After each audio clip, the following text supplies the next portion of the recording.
Éxodo 14, 9.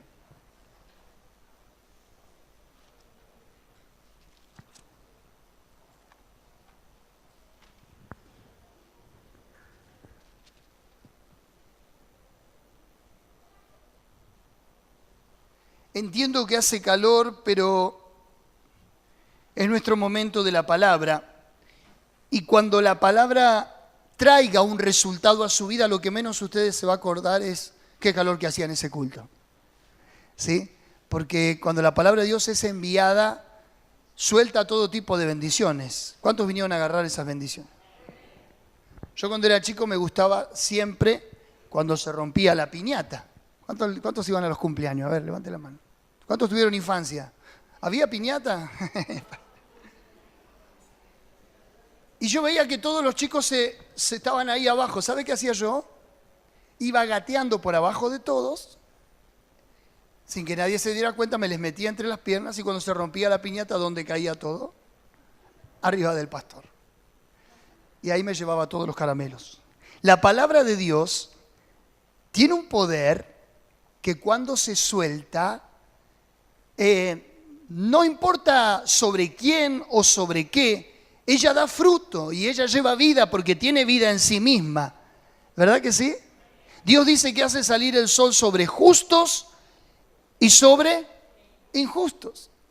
Y la palabra de Dios en esta mañana yo la voy a soltar y más allá de su propia realidad, ella va a hacer su trabajo. Diga conmigo, la palabra va a hacer su trabajo en mi vida.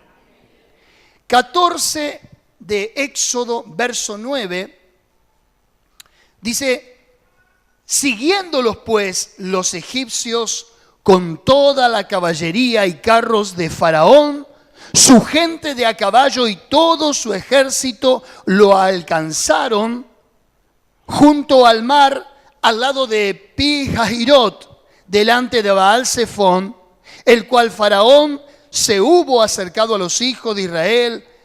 Alzaron sus ojos y he aquí que los egipcios venían tras ellos.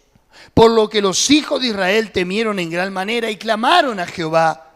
Y dijeron a Moisés: ¿no había sepulcros en Egipto que nos has sacado para que muramos en el desierto? ¿Por qué nos has hecho así con nosotros, que nos has sacado de Egipto? ¿No es esto lo que te hablábamos en Egipto, diciendo: déjanos servir a los egipcios?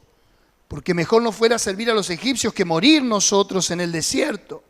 Y Moisés dijo al pueblo: no temáis, estad firmes y ved la salvación que Jehová hará hoy con vosotros. Porque los egipcios que hoy habéis visto, nunca más para siempre lo veréis. Jehová peleará por vosotros y vosotros estaréis tranquilos. Denle un aplauso a esta palabra preciosa.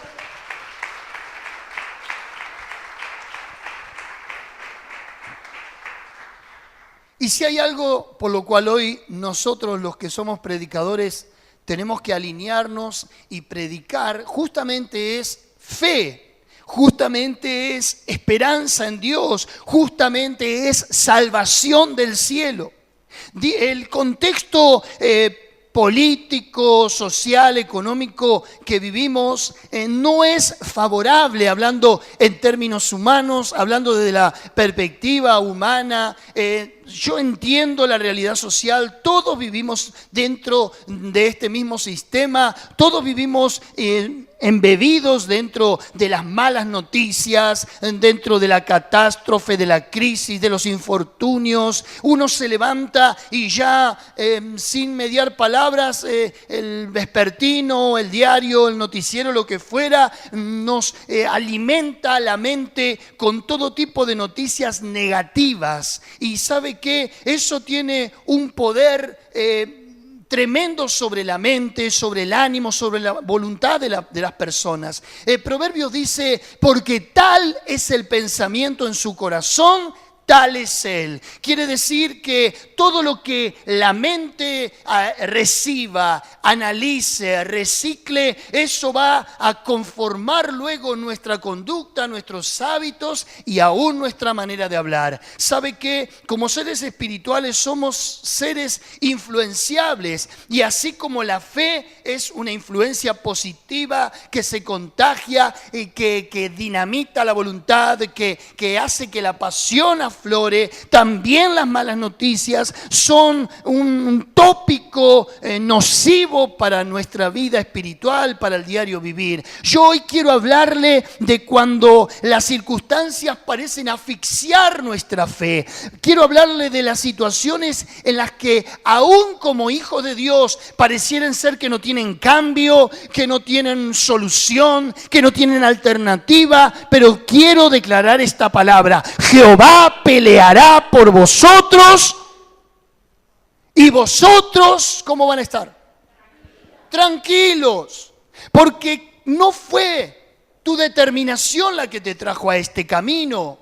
No fue tu voluntad o tu libre albedrío el que te colocó en esta senda. Fue justamente Dios mismo. ¿Sabes qué? Los egipcios jamás se le hubiera ocurrido tener su propia identidad hebrea, tener su libertad, tener su idiosincrasia, su cultura. ¿Sabes por qué? Porque después de 430 años de esclavitud, muchas generaciones, 10 generaciones, nacieron siendo esclavos. La primera se pudo haber rebelado, pero no lo hizo. La segunda podría haberse acordado de sus abuelos en libertad, pero tampoco lo hizo. Y la emancipación llegó a ser casi un imposible dentro del pueblo. 430 años esclavos. Imagínate cómo fue la última generación, esta, la que sacó Moisés. Jamás hubieran ellos pensado que la realidad social de su vida iba a cambiar. Pero aparece el Moisés en la escena y ahora ya ni siquiera tengo que entrar en lujo de detalles, porque hasta los más inconversos que jamás estudiaron la Biblia saben lo que ocurrió porque han visto la novela Moisés. ¿Verdad que sí? Hay gente del barrio que me ha venido a preguntar: vos que sos pastor y conocés la Biblia, ¿es verdad que esto sucedió así? Y ya se conocen todo el relato bíblico. Y aquí Moisés está sacando al pueblo, y usted sabe que lo sacó con mano poderosa. Faraón tuvo que resignarse y dejarlos ir porque las plagas habían tocado las partes más sensibles de Faraón. Con la última plaga, la muerte de los primogénitos, que salpicó también a Faraón, muriendo su primer hijo, futuro príncipe. Él dijo: bueno, listo, o me entrego o dejo ir a los israelitas, o vienen cosas peores, y qué peor de la pérdida de un afecto, de un hijo. Así que los deja salir. Pero lo que jamás se imaginaron ni Moisés ni los hebreos es que Faraón, luego de haber dejado irse en libertad, los iba a perseguir hasta matarlos. El verso 9 dice: siguiéndoles pues los egipcios con toda la caballería. El libro de Deuteronomio dice que salieron de Egipto 500.000 de a pie, 600.000 de a pie. Esto es 1 millón y medio millón y un poquito más. Pero en los registros hebreos no se cuentan ni mujeres ni niños. Así que se creen que salieron en un total, conformado una familia tipo de papá, mamá y 3 hijos, alrededor de 2 millones y medio de personas. Entre ellos había criaturas, ancianos, animales, gente indefensa, enfermos, etcétera, etcétera. Pero cuando salen, miran a las espaldas y no pudieron celebrar el milagro de la salida, porque cuando se dieron cuenta venía Faraón detrás de ellos. Entonces se replantearon y dijeron a Moisés: ¿que no hay cementerios allá, que vamos a morir acá? ¿Para qué nos sacaste? ¿No hubiera sido mejor quedarnos? Usted ya sabe el relato. Y Moisés, les dice una palabra que ni él se lo cree. Claro, uno lo lee así en forma de corrida, literal, y dice, ¿cómo que no? Moisés le está diciendo, no teman, estén firmes, verso 13, vean la salvación de Dios, no los van a ver más a los egipcios. Y parece que Moisés está seguro, plantado en lo que está diciendo. Pero Moisés mismo dentro de él estaba orando y diciendo, Señor, ¿qué hago? Porque a los costados hay montañas, atrás egipcios y adelante un mar. Acorralados estaban. Y trasladando esto a la vida cristiana, ¿cuántas veces como hijo de Dios te sentiste acorralado? Adelante los imposibles. A los costados, sobre aquellos que te podés apoyar, ya no están, se fueron, te soltaron la mano. Y atrás el enemigo respirándote los talones. Ahora, es cierto, la identidad como hijo de Dios no se puede poner en tela de juicio. Nadie puede negar que fue Dios el que te salvó, Dios el que te sacó de la miseria, Dios el que te dio la libertad de la esclavitud. Eso no está en cuestionamiento. Pero sí es cierto que como hijo de Dios padeces, sufrís, te desesperás, te come la duda. Vas a darte cuenta a lo largo del texto de que lo mismo que te pasa a vos le pasó al pueblo. Pero no fue idea tuya el hecho de salir del pecado, no fue idea tuya el hecho de la liberación, sino que fue prerrogativa divina. A Dios se le ocurrió sacarte para que ahora el enemigo te persiga. Pero volviendo a la persona de Moisés, mire lo que le dice Dios a Moisés, verso 15. Entonces Jehová dijo a Moisés, ¿por qué clamas a mí? No, ¿y a quién voy a ir? Cuando usted está apretado, asfixiado por una crisis familiar, por una prueba, por un infortunio, lo más probable es que yo le diga como pastor, y vamos a orar. Pero no como una cosa resonante, no como una retórica, ya una frase hecha, sino que realmente vamos a orar porque ¿quién es el que va a hacer algo? ¿El pastor o Dios? Hay veces ni siquiera yo tengo la capacidad de poder guiar a alguien o darle una respuesta satisfactoria. Y en esos casos, ¿para qué hablar de más? En esos casos, ¿para qué llevar uno a la persona a tomar decisiones cuando las decisiones pueden ser tomadas erróneamente? Vamos a orar, es la palabra, pero déjeme decirle que muchas veces decir a alguien vamos a orar no es más que un cumplido o no es más que disfrazar la fe detrás del decir vamos a orar. Hay gente de oración que se esconde detrás de la oración para dar una impresión de fe. Que ores no significa que tengas fe.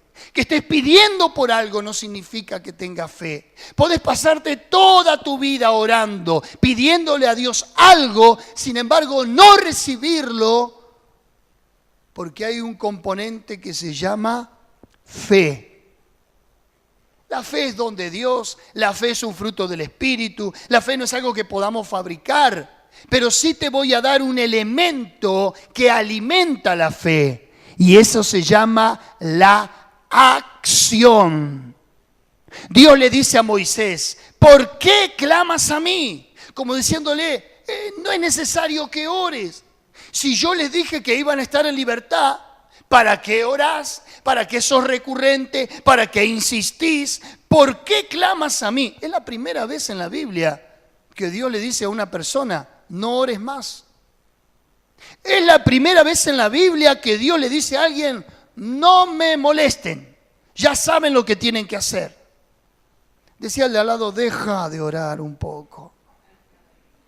Qué berenjenal que me estoy metiendo, ¿no? Decía el de al lado, deja de orar un poco. Pero ahí va lo segundo. Deja de orar un poco y ponete a trabajar más. Porque detrás del estoy orando, estoy orando, estoy orando, es un escape a la fe. No sirve. Cuando uno va a hablar de fe, tiene que tener obras que lo autorizan a hablar de fe. Tiene que tener resultados. ¿Me está escuchando? Si no, no estás autorizado a hablar de fe. Porque si es por hablar, todos podemos hablar. Pero cuando hablas de fe, tenés que tener obras que demuestren que verdaderamente tenés fe. El libro de Santiago dice, pedís y no recibís, porque pedís mal. Ahora volvamos al relato. Dios le dice, entonces dijo Jehová a Moisés, ¿por qué clamas a mí? Di a los hijos de Israel que marchen. Porque hay un tiempo de orar, pero hay un tiempo en que nosotros tenemos que poner los pies en marcha. Tenemos que poner manos a la obra. Te la podés pasar orando toda la semana, pero si no salís a hacer una recorridita, a ver si encontrás trabajo, si no salís a preguntar, si no salís a involucrarte, si no salís a relacionarte, el trabajo no te va a venir a golpear la puerta. Orás y salís. ¿Me está entendiendo?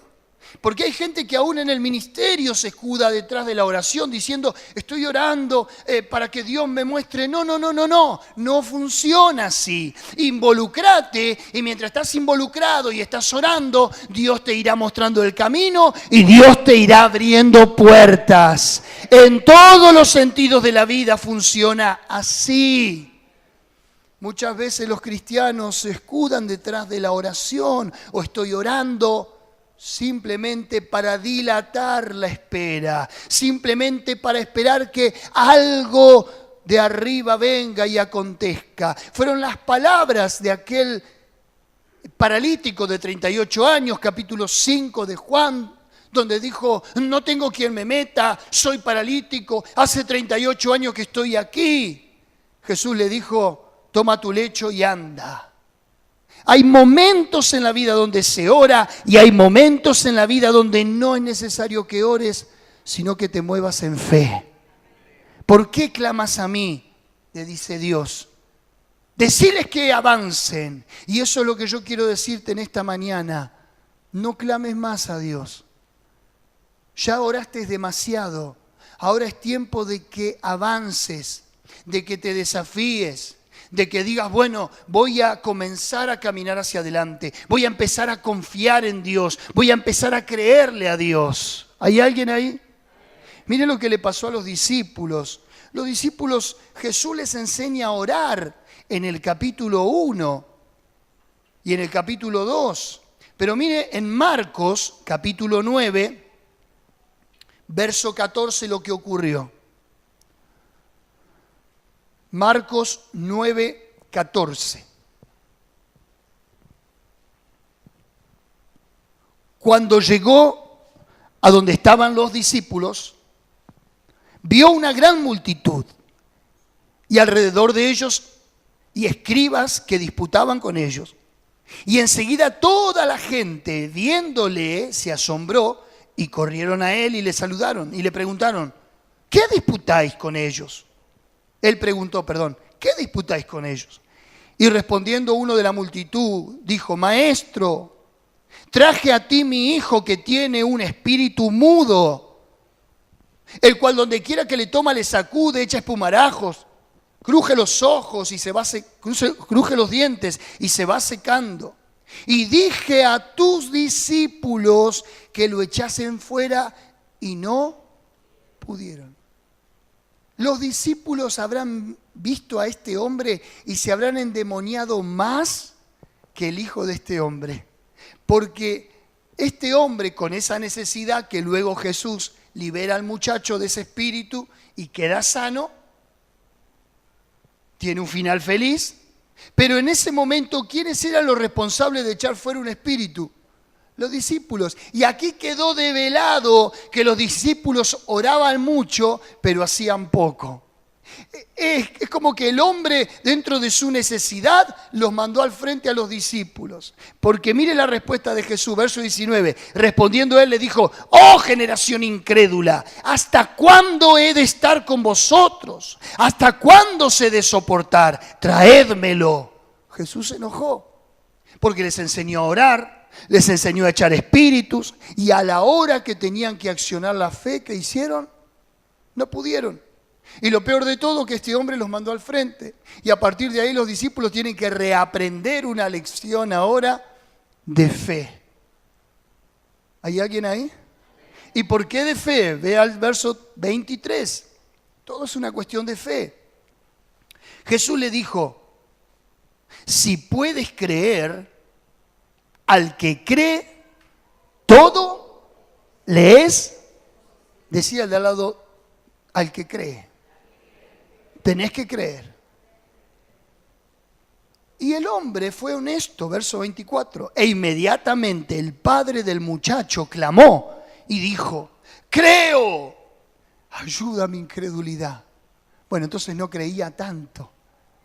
Pero Jesús, al echar fuera al demonio, este hombre terminó creyendo en Jesús. Porque la fe no radica en creer en nosotros, ni creer que las circunstancias se van a dar, sino que creerle a que la palabra de Dios, cuando es soltada, tiene un cumplimiento y un resultado en nuestras vidas. Pero ahora quiero que vaya a Mateo capítulo 8. Mateo capítulo 8, verso 5.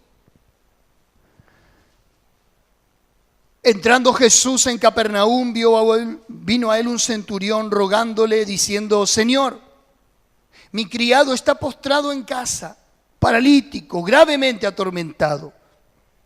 Y Jesús le dijo: yo iré y le sanaré. No le pidió fe. ¿Por qué?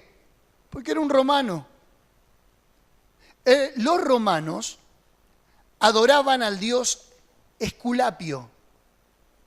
Esculapio es el dios griego de la medicina. ¿Sí? ¿Me está siguiendo? Ellos adoraban al dios Esculapio. En el idioma latín es esa la palabra que se describe. Entonces Jesús no le pide fe, no le pide nada a este centurión porque es romano, no tiene nada que ver con los hebreos, no le pide tener la fe del Dios de Israel. Ahora, Jesús le dice: yo iré y le sanaré. Pero respondió el centurión y dijo: Señor, no soy digno de que entres bajo mi techo. Porque sabía que un judío nunca iba a entrar a la casa de un gentil. Solamente di la palabra y mi criado sanará. ¿Qué necesitamos entonces para la fe? Que Dios me dé una palabra. Y yo, en base a esa palabra, camino, marcho, y los mares se van abriendo. Y lo que me asfixiaba se va liberando. Y lo que antes me había encerrado, ahora es mi libertad. Ahora, qué interesante, porque Moisés tenía una palabra: saca a los hijos de Israel de Egipto. Y cuando se encuentra la primera oposición, cuando ve la primera adversidad, ora. Es por eso que Dios le dice: no clames, marcha. Porque cuando vos tenés la palabra, ya no es necesario orar. Porque Dios ya te dio la palabra. Y la palabra es la garantía. Es lo mismo que yo te dé el título de propiedad y vos todavía me preguntes: ¿y qué hago? Entro a la casa. ¿Y qué tenés en la mano? Es tuya, tómala. Sería una locura.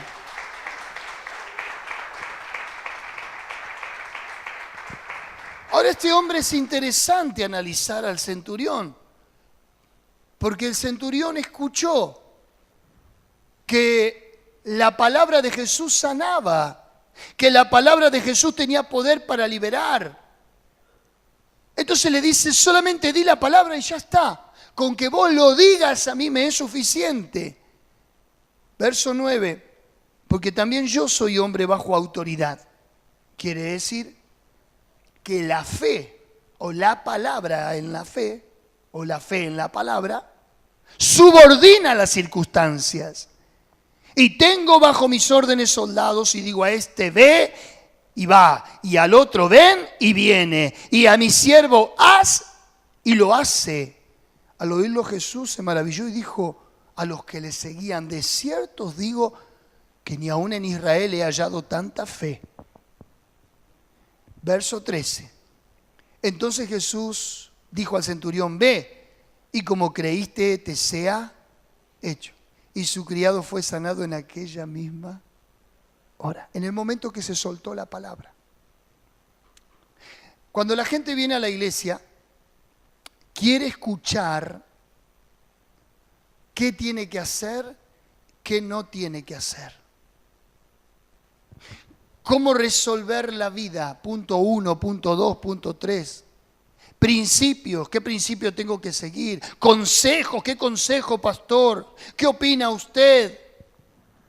¿Y sabe qué, hermanos queridos? Se queda bajo el criterio humano de una persona o bajo el sentido común o bajo una consejería. Pero la vida cristiana no tiene ese tópico, ese componente. La vida cristiana es algo de fe. Usted tiene que escuchar una palabra y decir, listo, Dios, ya me hablaste, ya la creo. Ahí voy por esa palabra. ¿Me está entendiendo?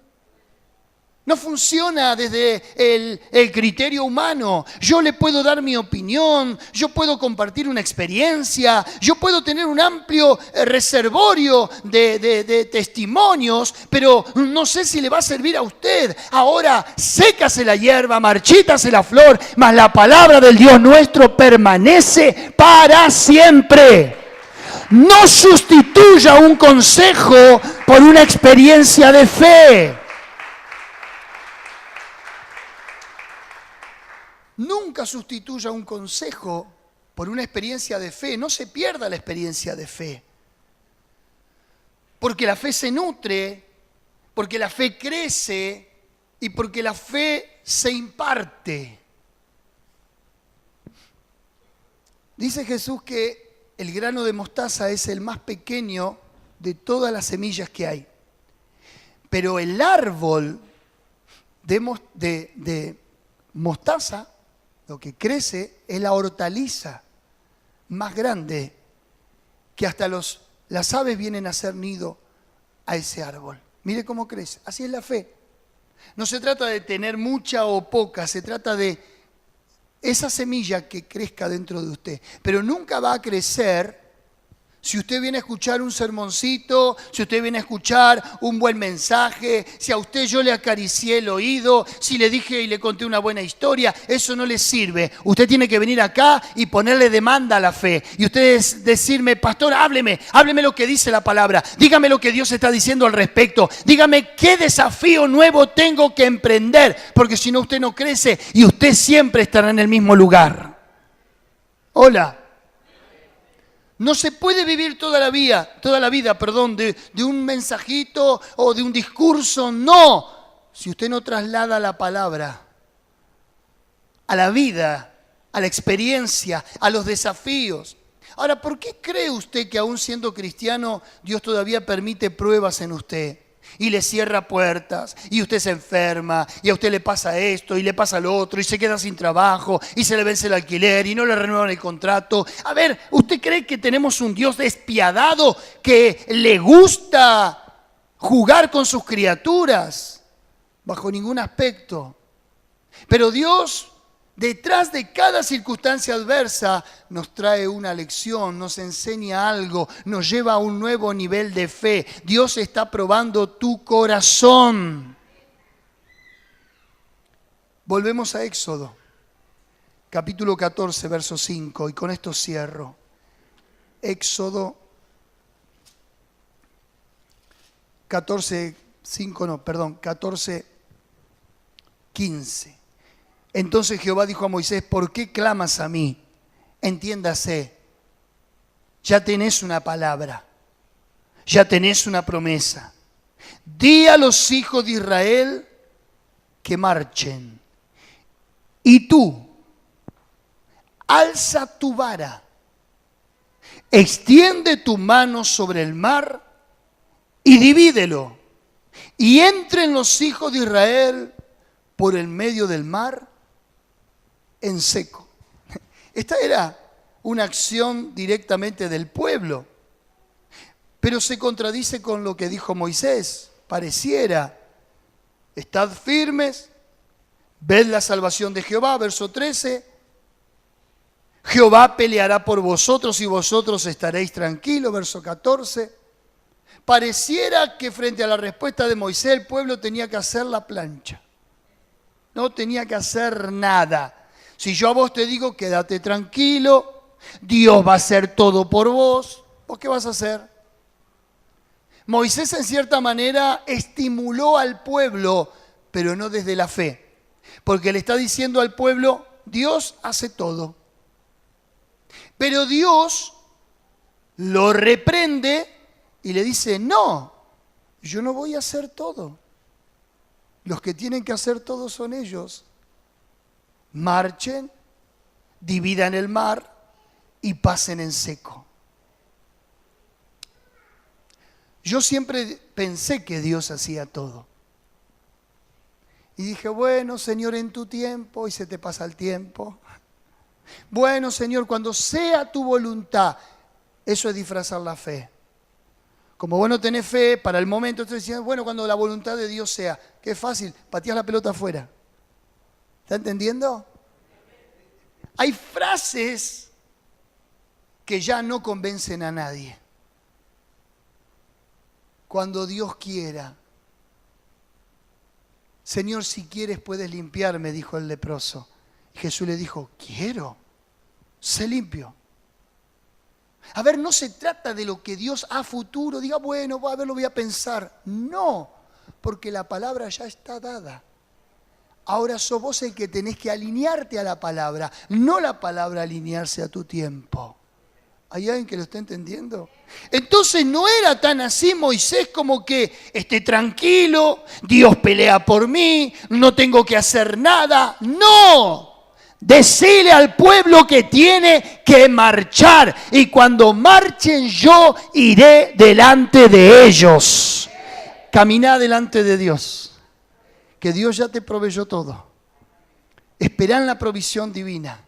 Pero mientras tanto, movete, hace algo, marchá, salí de la quietud, salí del anonimato, salí de la comodidad, salí de esa espera y ese letargo que lo que te va a conducir es a una vida espiritual chata, incrédula, llena de dudas y en la que no vas a tener el testimonio de la fe. Por último, y ya cierro, podría estar horas hablando de este tema, Hebreos capítulo 11, verso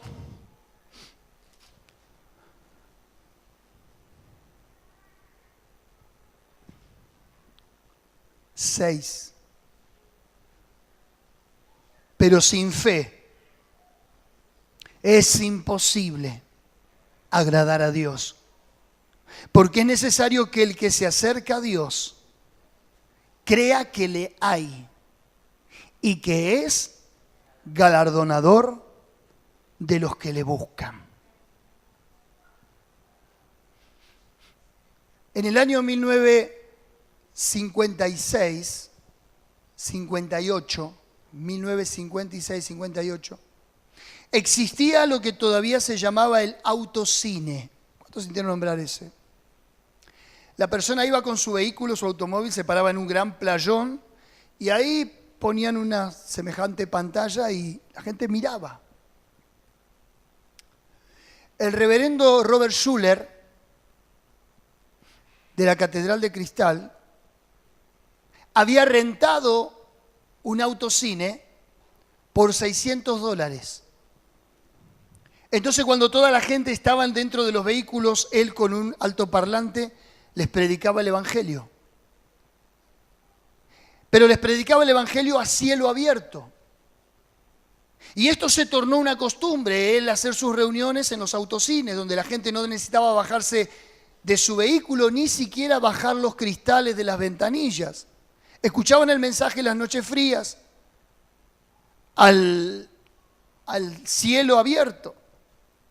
Hasta que un día dijo, ¿por qué no tener una catedral en la que nosotros veamos el cielo? Y ahí se le ocurrió edificar para el año 1956-58 la primera construcción en vidrio en el mundo. Analizó la construcción, analizó los gastos, se asesoró con los ingenieros más prestigiosos que habían hecho catedrales en Europa, catedrales góticas, arquitectos, ingenieros, y la mayoría le dijeron, todavía no se ha fabricado un edificio con la dimensión de 5.000 personas sentadas que tenga sus mamparas y sus paredes y sus techos de vidrio. Su última instancia fue citar unos ingenieros y arquitectos alemanes. Y cuando él le planteó el proyecto, le dijeron,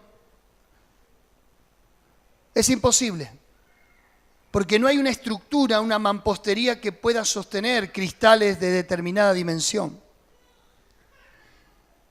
Su proyecto no lo vamos a llevar a cabo, y se estaban yendo, era lo último que le quedaba. Antes de irse, uno de los ingenieros, él le dice, ¿le puedo hacer una pregunta? Sí, cómo no. ¿No me alcanza ese libro que está allí en la biblioteca? Sí, cómo no. Va a tomar el libro, préstemelo por favor. Busque la palabra imposible en el diccionario. Se puso a buscar el arquitecto, de mucho prestigio. Y le dice, pero señor, usted me está cargando. Esta palabra la han recortado del diccionario. Y él le dijo, sí, yo la recorté. Porque la Biblia dice que no hay nada imposible para Dios. Ahora, él le dijo, ¿sabe qué?